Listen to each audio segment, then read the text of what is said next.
여호와께서 말씀하시되 유다 자손이 나의 눈앞에 악을 행하여 내 이름으로 일컬음을 받는 집에 그들의 가증한 것을 두어 집을 더럽혔으며 흰놈의 아들 골짜기에 도벳 사당을 건축하고 그들의 자녀들을 불에 살랐나니 내가 명령하지 아니하였고 내 마음에 생각하지도 아니한 일이니라. 그러므로 여호와께서 말씀하시니라. 날이 이르면 이곳을 도벳이라 하거나 흰놈의 아들의 골짜기라 말하지 아니하고 죽음의 골짜기라 말하리니 이는 도벳의 자리가 없을 만큼 매장했기 때문이니라.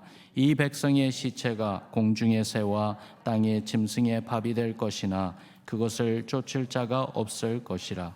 그때에 내가 유다 성읍들과 예루살렘 거리에 기뻐하는 소리, 즐거워하는 소리, 신랑의 소리, 신부의 소리가 끊어지게 하리니 땅이 황폐하리라.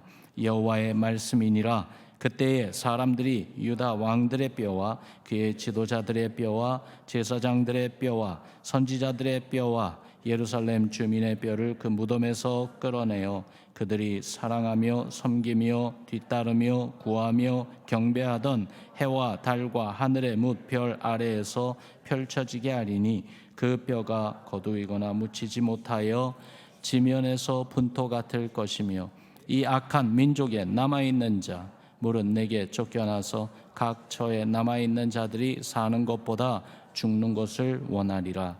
만군의 여호와의 말씀이니라. 아멘. 참 오늘 이 본문과 같은 이 말씀을 우리가 어떻게 이해하고 또한 어떻게 이 말씀을 가지고 기도해야 되는가, 처음 이렇게 읽어볼 때는 참 쉽지 않은 말씀입니다. 이 본문 내용이 이 유다 자손의 저지른 참혹한 죄에 대해서 말씀하고 있어요. 또한 그로 인해 하나님이 그들에게 줄 두렵고 무서운 심판을 증거하고 있습니다. 그래도 이 내용을 살펴보면서 정말 이 가운데 우리에게 주시는 말씀, 이 말씀이 우리의 삶을 어떻게 비치며 깨닫게 하시는지 하나님의 음성을 듣는 이 아침 시간이 되기를 바랍니다.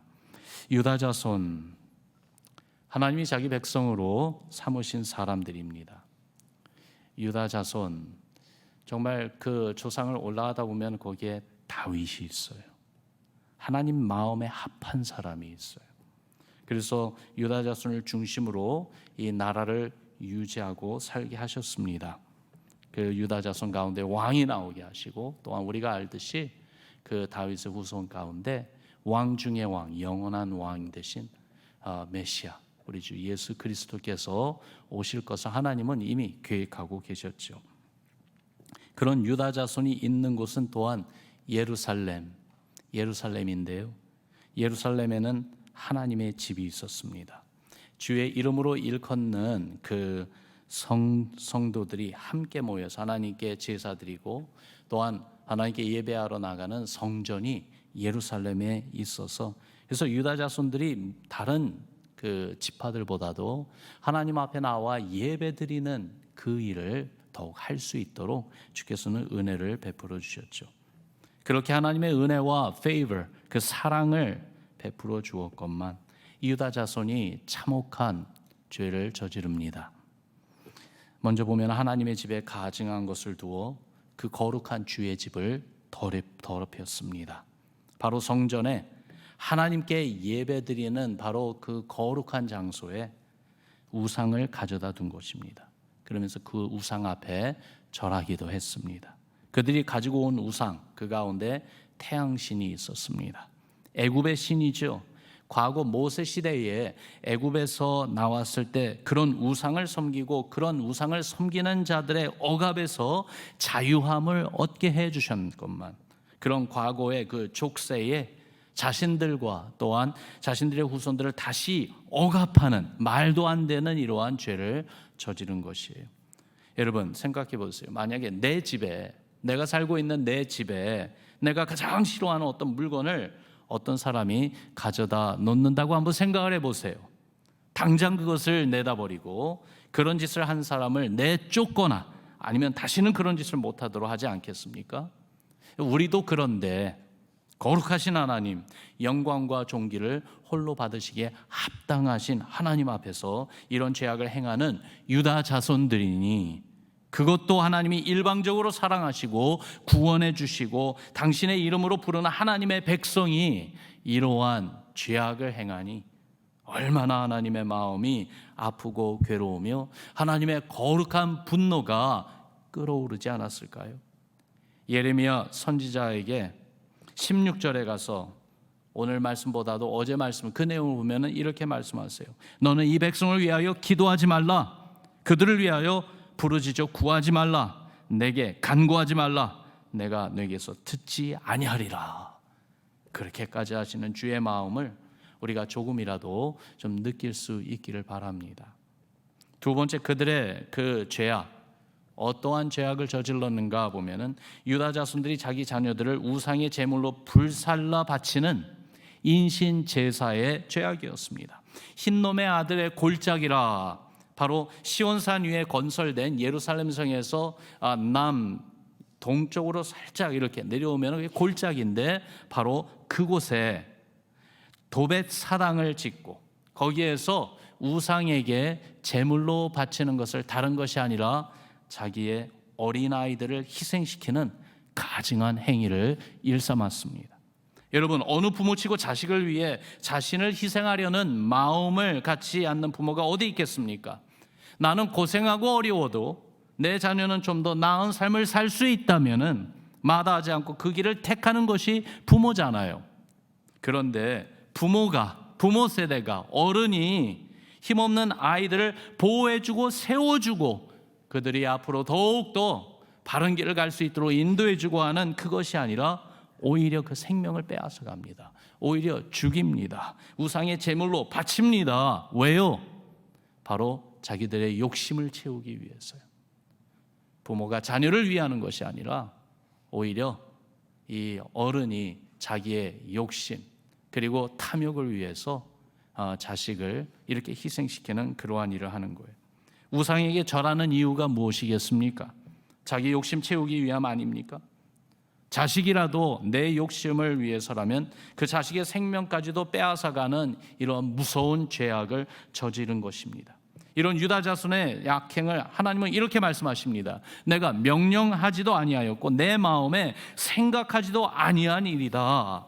하나님의 뜻이 아니라는 거예요. 하나님이 생각하지도 않는 일을, 그런 무서운 죄악을 행했다는 것입니다.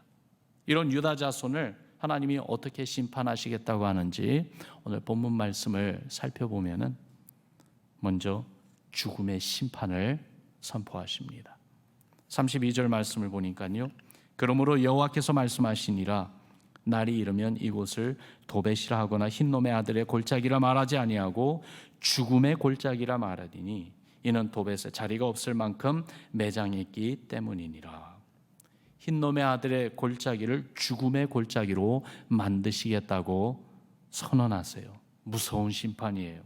실제 이 예언대로 바벨론 군대의 공격으로 유다 땅에 정말 수없는 희생자들이 일어났어요. 그 많은 희생자들을 땅에 파고 묻을, 장사 지낼 사람이 부족했고, 그렇게 또한 장사 지낼 수 있는, 매장할 수 있는 땅도 부족할 정도였어요. 그래서 골짜기마다 시체를 그냥 밀어놓고 그대로 방치되는 처참한 일이 벌어지고 있었습니다. 33절에는 죽은 백성의 시체가 그대로 방치되므로 야생 동물의 그리고 하늘에 나는 새들의 먹이가 되는 참혹한 광경을 말해주고 있고요. 34절에서는 기뻐하는 소리, 즐거워하는 소리, 신랑의 소리, 신부의 소리가 끊어지게 하시겠다고 합니다. 여러분, 기쁨과 즐거움, 이 신랑과 신부의 소리는 일상에 경험하는 행복인데 이제는 유다 땅의 그 어떤 기쁨도 다 사라지고 없게 될 것을 말씀해 주고 있는 거예요. 오직 고통과 신음소리, 점점 죽어가는 절망의 소리와 탄식하는 사람들의 그 처절한 부르짖음만 남을 것을 말해줍니다. 왜 이렇게 됐습니까? 왜 이런 죽음의 심판이 임했습니까? 하나님으로부터 버림받고 하나님의 심판을 받게 되는 그 순간부터 오는 두려운 결과이죠. 그것만이 아닙니다. 하나님의 이 심판, 죽음의 심판과 더불어 수치스럽고 괴로운 심판을 하나님이 주실 것을 또한 말씀하세요. 8장 1절에 가서 보면은 땅에 매장되어 묻혀있던 시체들을 끄집어내겠다고 하십니다. 1절 말씀해 보니까 여호와의 말씀이니라. 그때 사람들이 유다 왕들의 뼈와 그의 지도자들의 뼈와 제사장들의 뼈와 선지자들의 뼈와 예루살렘 주민의 뼈를 그 무덤에서 끌어내요. 어떤 한 부류의 그 사람들만 해당하지 않고 왕들, 지도자들, 제사장들, 선지자들, 그리고 예루살렘 주민들, 그러니까 백성들, 모든 사람들을 다 가리키고 있어요. 그들 모두가 하나님 앞에 범죄했기 때문이에요. 정말 누구 하나도 온전한 자가 없었다는 것이에요. 총체적인 부패입니다. Total corruption. 심지어 제사장들도 선지자들도 부패했습니다. 이 영적 지도자들이죠. 그런 그들의 뼈를 끄집어내요. 그들이 하나님을 버리고 섬겼던, 그들이 절했던 그 우상들, 즉 해와 달과 하늘의 무별 아래 펼쳐지게 하겠다고 하셨어요. 무슨 말인가 하면은요, 그들이 쫓았던 우상이 그들을 보호해주지 못함을 만천하에 적나라하게 드러내게 하시겠다는 말씀이에요. 그러며 남아있는 자, 즉 죽지 않고 생존한 자들은 사는 것보다 죽는 것을 원하도록 괴로움과 수치와 부끄러움에 시달리도록 내버려 두시겠다는 겁니다. 얼마나 괴롭고 절망적인 상황을 여기에서 볼 수 있는지요. 실제로 이런 일이 일어났습니다. 정복자였던 바벨론은 이스라엘의 무덤을 파헤쳤습니다. 무덤 속에 함께 있을 만한 부장품들을 찾고 정복된 그 백성들, 이스라엘 백성들에게 모욕을 주기 위해서였습니다. 그리고 살아남은 자들은 붙잡아 흩어지고 또한 끌려갔습니다. 거기에서 죽음으로 하나님의 심판을 피하고 싶을 심정이었어도 죽음도 해결책은 될 수가 없었습니다. 하나님의 심판은 죽음 너머에까지 이르기 때문이에요. 이 본문의 말씀을 보며 여러분, 오늘 아침에 이 말씀이 우리에게 주는 교훈이 무엇인가? 하나님은 이 말씀을 통해서 나에게, 우리에게, 우리 교회에 무슨 말씀을 하시는 것인가 생각해 봅시다. 유다 자손의 이 참혹한 죄의 모습을 보며 여러분, 우리 안에 그런 모습이 있지 않은지요? 두렵지만, 그리고 정말 무서운 그러한 내용이지만은 그래도 이 말씀으로 우리 자신을 살펴봅시다. 왜냐하면 우리의 몸은 하나님의 성전이라고 말씀하셨습니다. 고린도전서 6장에 보니까 너희 몸은 너희가 하나님께로부터 받은 바 너희 가운데 계신 성령의 전인 줄을 알지 못하느냐. 너희는 너희 자신의 것이 아니라 값으로 산 것이 되었으니 그런즉 너희 몸으로 하나님께 영광을 돌리라. 여러분, 성전에 나아가서 제사를 드리며 하나님께 예배드린 것, 하나님께 영광을 돌리는 거예요. 고린도전서 말씀에는 그러한 일을 우리의 몸을 가지고 사는 삶 가운데 행하라고 말씀하고 있어요. 또한 우리 신앙의 공동체에 대해서도 말씀하시기를 에베소서 2장에 보니까 우리 같이 이 말씀은 함께 읽습니다. 시작. 너희는 사도들과 선지자들의 터 위에 세우심을 입은 자라.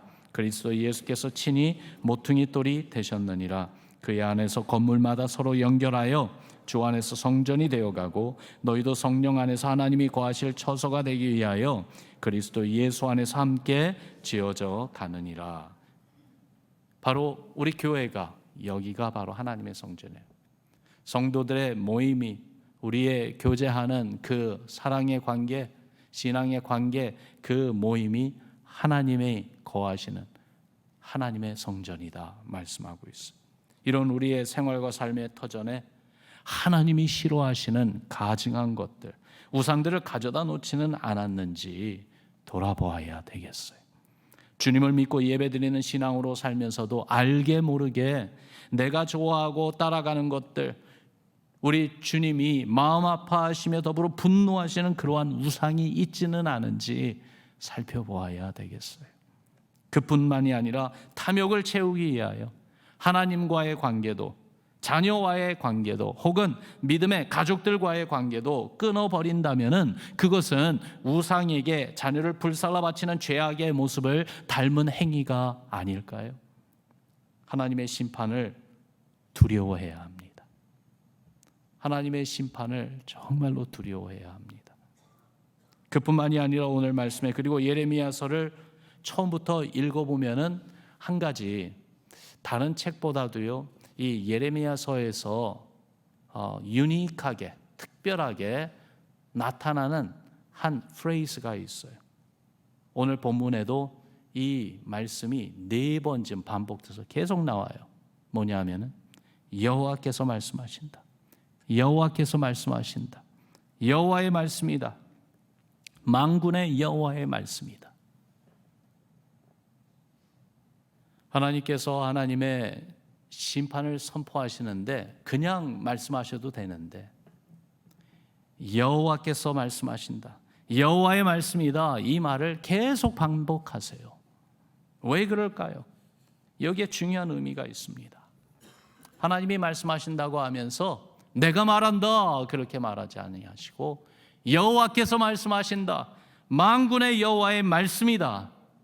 이렇게 하나님의 이름을 말해주고 있습니다. 하나님의 이름을 언급하며 하나님의 그 이름으로 말씀하신다고 했는데 여기에 아주 정말 중요한 의미가 있어요. 하나님의 이름은 언약의 이름입니다. 어떤 언약이요? 우리가 의롭기 때문에 우리를 좋아하시고 택하신 것이 아니라 오직 우리가 아직 죄인 되었을 때에 우리를 사랑하셔서 심판보다는 구원과 생명으로 인도해 주시고 당신의 백성, 당신의 자녀 삼아 주신 그 언약의 하나님 말입니다. 아브라함이 우상을 만들어 파는 그렇게 우상 숭배하는 집안에서 태어나서 그 부모의 발걸음을 따라 그렇게 살아가고 있었을 때 하나님은 그를 찾아오셔서 불러주셨습니다. 하나님의 은혜로 믿음의 길로 불러주셨습니다.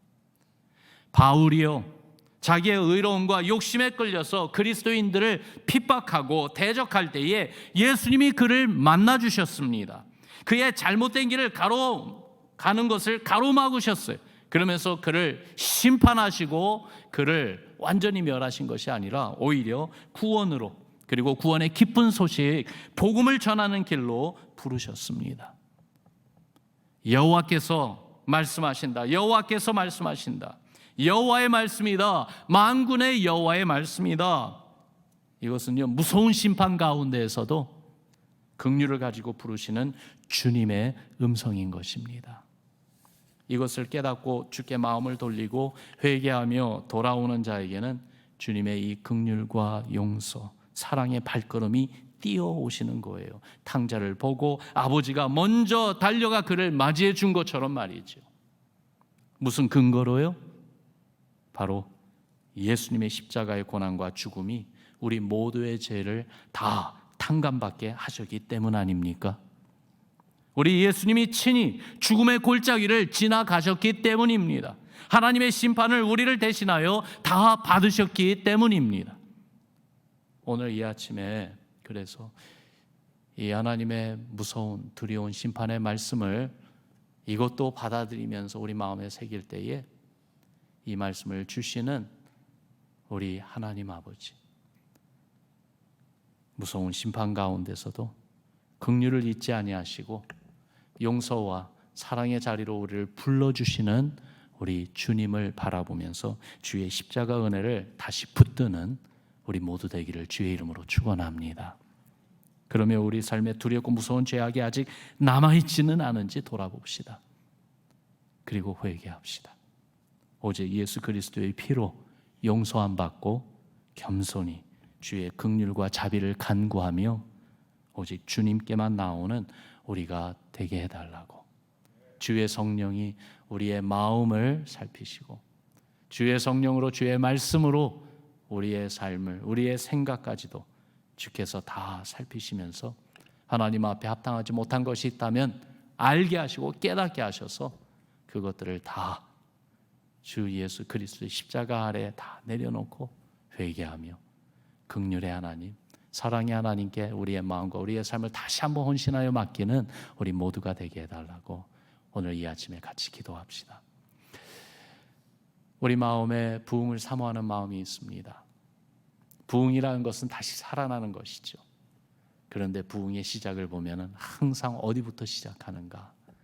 긍휼의 하나님, 우리를 용서하시고 우리를 사랑하시며 우리를 다시 한번 안아주시고 세워주시는 그 주님 앞에 회개하는 마음으로 다시 돌아가는 겁니다.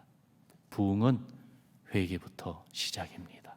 오늘 이 아침에도 다시 한번 우리의 삶을 주께서 긍휼히 여기시고 우리 가정을, 우리 하나님의 교회에 정말 하나님 앞에 부끄럽고 수치스러운 그러한 모습 주여 알게 하시고 주님 앞에 온전한 회개로 나아가는 우리 모두 되게 하셔서 주께서 우리에게 베풀어 주시는 그 놀라운 십자가의 은혜와 부흥을 체험하는 우리 모두 되게 해달라고 같이 기도하기를 주님의 이름으로 축원합니다. 우리 같이 기도하겠습니다. 우리 말씀을 붙잡고 잠시 같이 기도합시다. 죽음의 골짜기, 그러나 이 죽음의 골짜기가 우리가 그곳에 떨어지기 전에 우리 예수님께서 먼저 우리를 대신하여 그곳에서 하나님의 모든 진노와 심판을 다 감당하셨어요. 정말 이러한 주님의 은혜를 다시 한번 감사하며 주여 도우소서, 불쌍히 여겨주셔서 나로 하여금 죄악 가운데 그대로 있지 말게 하시고 오직 예수의 보혈로 정결하고 깨끗하게 되게 하여 주옵소서. 그러기 위해서 내 마음, 내 삶에 우리 가운데 아직까지도 남아있는 우상의 흔적이 있다면 주님, 주의 말씀으로, 주의 성령의 권능으로 제거하여 주옵소서.